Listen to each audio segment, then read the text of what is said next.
अस्सलाम वालेकुम स्टूडेंट। तो आज हम बात करेंगे क्वेश्चन नंबर 2 केस 1 के। ये थोड़ा डिफरेंट डांस में क्वेश्चन है। पहला तो क्वेश्चन का स्क्रीनशॉट ले लें आप। इसमें टोटल एसेट गिवन है केस 1 में 12 लाख, फिक्स एसेट है 7 लाख, प्रीपेड एक्सपेंस है 50,000, मर्चेंडाइज है 1,20,000, टोटल लाइबिलिटी है 4 लाख, लॉन्ग टर्म लाइबिलिटी है 2,50,000। ये केस 1 हो गया। इसी तरह केस 2 है एंड देन केस 3 है। तो हमने मालूम क्या करना है, कंप्यूट करना है द फॉलोइंग रेशियो। सबसे पहले हम क्या कंप्यूट करेंगे, करंट रेशियो। करंट रेशियो आपको पता होगा, current asset divide by current liability. उसके बाद हमने मालूम करना है क्विक रेशियो। क्विक रेशियो का फार्मूला अगर लास्ट टाइम याद हो आपको, quick asset divide by current liability. And then उसके बाद तीसरा हमने क्या मालूम करना है, वर्किंग कैपिटल। वर्किंग कैपिटल मतलब जो पैसा आपने बच गया आपके पास कर्ज़ा वापस करने के बाद, उसे वर्किंग कैपिटल कहते हैं। वो कैसे मालूम करते हैं, current asset minus current liability. यानी जो करंट एसेट मेरे पास इस साल कैश में कन्वर्ट होके आएगा, उसमें से माइनस कर दीजिए करंट लाइबिलिटी को, जो पैसा आपने पे करना है। तो जो बचेगा वो क्या कहलाएगा, वर्किंग कैपिटल। काम करने के लिए पैसा मौजूद, उसे क्या बोलेंगे, वर्किंग कैपिटल। तो स्टार्ट करते हैं हम। कौन सा क्वेश्चन स्टार्ट करेंगे अभी हम, क्वेश्चन नंबर 2 केस 1। ठीक है जी।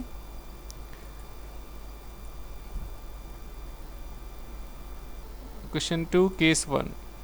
तो सवाल अगर आपको याद हो, टोटल एसेट मेरे पास कितने थे, 12 लाख, फिक्स एसेट 7 लाख। अब इसमें मुझे करंट रेशियो निकालने के लिए करंट एसेट चाहिए, और करंट एसेट में से कहीं गिवन नहीं है। तो ज़रा सो थोड़ा सा इसने घुमा के दिया आपको, तो वो कैसे निकालेंगे। अगर आपको याद हो, करंट रेशियो का फार्मूला क्या होता है, current asset divide by current liability. तो मुझे करंट एसेट भी निकालना है और क्या निकालना है, करंट लाइबिलिटी। इसमें ना ही करंट एसेट कहीं गिवन है और ना ही करंट लाइबिलिटी। इसमें सिर्फ प्रीपेड और मर्चेंडाइज है। तो प्रीपेड मर्चेंडाइज करंट एसेट है तो सही, लेकिन इस बात की ये कहना है कि सिर्फ यही करंट एसेट है, ये गलत होगा। तो करंट एसेट अब आपको मालूम करने के लिए ज़रा हम थोड़ा पीछे जाते हैं। आपको पता होगा टोटल एसेट किसके बराबर होता है, current asset plus fix asset. यानी इन दोनों को प्लस करेंगे हम, तो हमें क्या मिल जाएगा, टोटल एसेट। अगर आप नोट करें, इसमें टोटल एसेट भी गिवन है और फिक्स एसेट भी गिवन है। तो ये भी गिवन है और ये भी गिवन है, और मुझे चाहिए क्या, करंट एसेट। तो जो चीज़ मुझे चाहिए अगर वो गिवन नहीं है, तो मैं क्या करूँगा, मैं इसको ये जो प्लस का हमारा क्या हो जाएगा, माइनस का। यानी टोटल एसेट से मैं क्या कर दूंगा, माइनस कर दूंगा किसको, फिक्स एसेट को। जो बचेगा वो क्या कहलाएगा, करंट एसेट्स। तो करंट एसेट का फार्मूला क्या बना, टोटल एसेट, ये दोनों का मजमूआ था, उसमें से निकाल दीजिए माइनस फिक्स एसेट। तो अब जो बचेगा वो क्या कहलाएगा, करंट एसेट। तो अब टोटल एसेट मेरे पास कितना था सवाल में, 12 लाख। तो टोटल एसेट की जगह मैंने कितना रखा, 12 लाख। और फिक्स एसेट कितना था, 7 लाख। तो फिक्स एसेट की जगह कितना रखा, 7 लाख। 12 लाख से 7 लाख को माइनस किया, तो करंट एसेट मेरे पास कितना आ गया, 5 लाख। ये जो 12 लाख है इन दोनों को मिला कर था, उसमें से फिक्स 7 लाख था, तो 12 में से 7 निकाल दिया, जो बाकी बचा होगा वो क्या होगा, करंट एसेट होगा। तो हमने करंट एसेट कंप्यूट कर लिया है, वो कितना आ गया हमारे पास, 5 लाख। इसी तरह क्विक रेशियो के लिए मुझे क्विक एसेट चाहिए होगा। तो क्विक एसेट का फार्मूला क्या होगा, मैंने आपको पहले भी बात कही थी कि करंट एसेट में से आप माइनस कर दीजिए क्या, मर्चेंडाइज, प्रीपेड और ऑफिस सप्लाईज। क्योंकि मर्चेंडाइज, प्रीपेड और ऑफिस सप्लाईज करंट एसेट तो होते हैं, लेकिन क्विक एसेट नहीं होते। क्विक एसेट सिर्फ 3 होते हैं, कैश, अकाउंट रिसीवेबल और मार्केटेबल सिक्योरिटीज़। तो इस सवाल में ज़रा सा इसने घुमा दिया है, तो आपने करंट एसेट ऊपर मालूम कर लिया।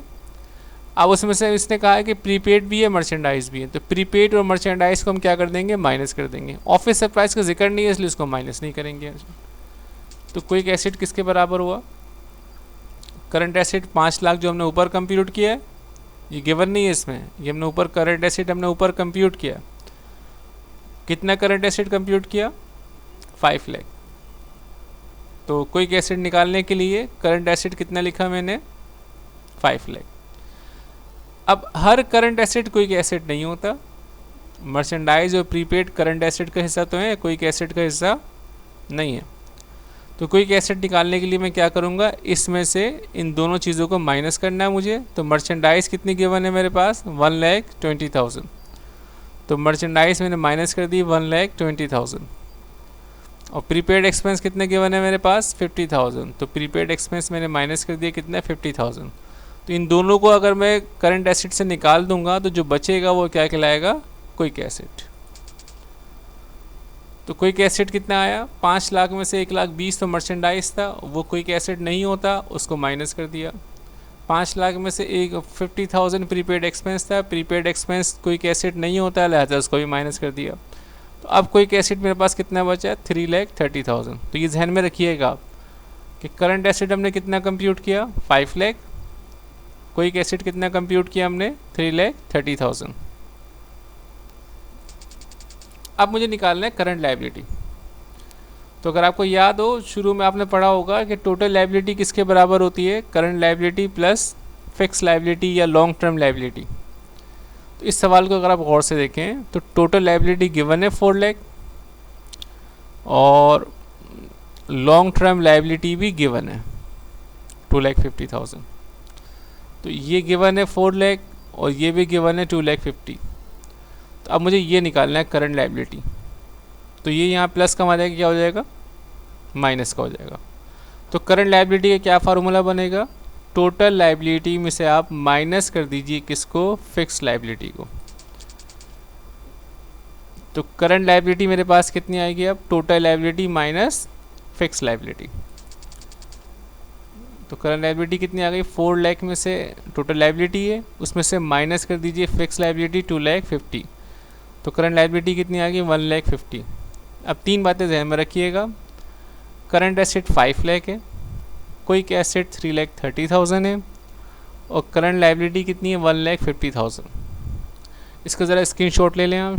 स्क्रीनशॉट लेने के बाद हम आगे चलते हैं। स्क्रीनशॉट लेने, ये स्क्रीनशॉट इसलिए ले रहे हैं ताकि बाद में आप इसे कॉपी कर सकें। ठीक है जी, आई होप कि आपने इसका स्क्रीनशॉट ले लिया होगा। अगर नहीं लिया होगा तो फिर मुझे बता दीजिएगा, मैं व्हाट्सअप कर दूंगा इसकी पिक लेके।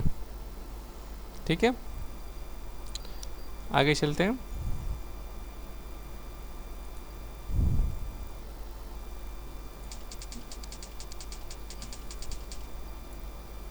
तो अगर आपको याद हो, करंट एसेट 5 लाख था हमारे पास जो हमने कंप्यूट किए पहले, क्विक एसेट 3,30,000 था और करंट लायबिलिटी हमारे पास कितना है, 1,50,000 हम कंप्यूट कर चुके हैं पीछे।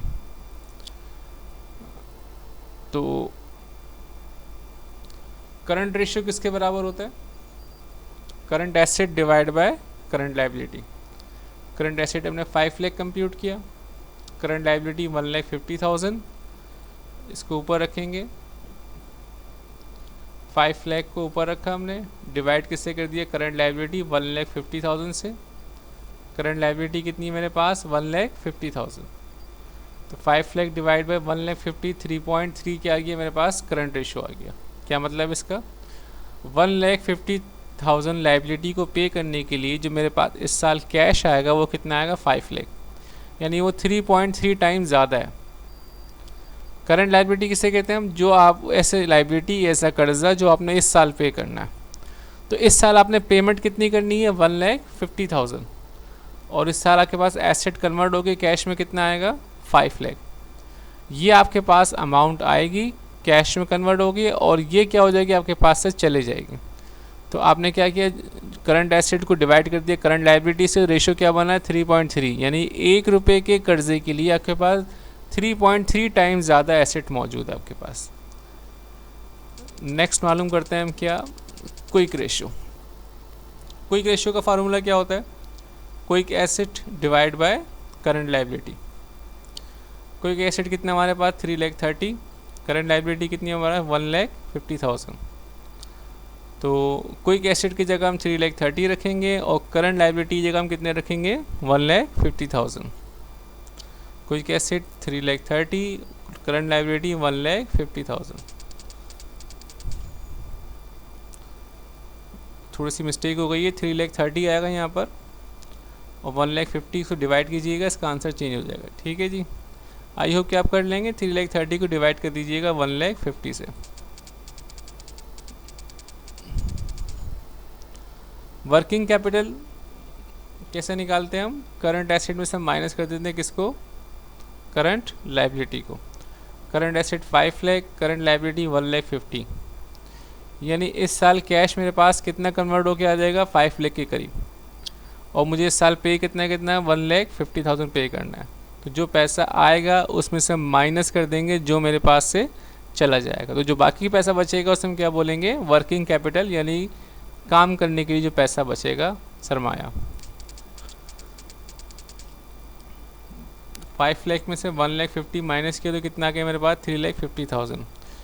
स्टूडेंट्स को ज़रा सॉल्व कर लीजिएगा, ये थोड़ी सी मिस्टेक हो गई है। 5 लाख 1,50,000 नहीं आएगा, 3,30,000 डिवाइड बाय 1,50,000, तो जो आंसर आएगा वो लिख लीजिएगा। तो ये हमारा क्वेश्चन नंबर 2 केस 1 क्या हो गया? सॉल्व हो गया। इसका स्क्रीनशॉट ले लें आप, ताकि आप बाद में केस 2 और केस 3 कर सकें। कोई मसला तो मुझसे पूछिए। स्क्रीनशॉट ले लिया आप लोगों ने? ओके क्लास, अगर नहीं लिया तो मुझे बताइएगा, व्हाट्सअप कर दूंगा मैं। ठीक है, हैव अ नाइस टाइम, अल्लाह हाफिज़।